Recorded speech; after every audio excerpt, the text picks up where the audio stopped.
17 April ঐতিহাসিক মুজিবনগর দিবস উপলক্ষে সৌদি আরব তাবুক শাখা বাংলাদেশ আওয়ামী লীগের নবনির্বাচিত সাংগঠনিক সম্পাদক মোহাম্মদ জসিমউদ্দিন ও সাইফুল ইসলামের উদ্যোগে আলোচনা সভা অনুষ্ঠিত হয়েছে।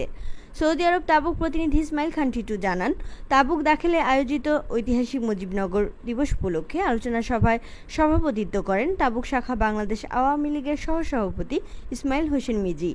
সংগঠনের সাধারণ সম্পাদক সালাহ উদ্দিন কোতোয়ালের সঞ্চালনায় প্রধান অতিথি ছিলেন সৌদি আরব তাবুক শাখা আওয়ামী লীগের প্রধান উপদেষ্টা মোহাম্মদ আলাল খান। প্রধান আলোচক ছিলেন সৌদি আরব তাবুক জাতীয় শ্রমিক লীগের সভাপতি শহীদ আলম মিনা।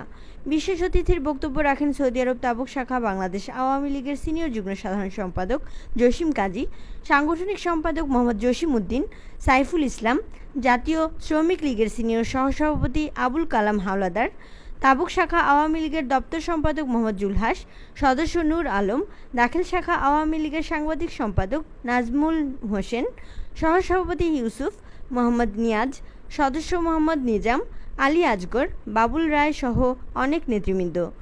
ঐতিহাসিক মুজিবনগর দিবসে বক্তারা মুক্তিযুদ্ধা চলাকালীন মুজিবনগর সরকারের বিভিন্ন ইতিহাস তুলে ধরেন।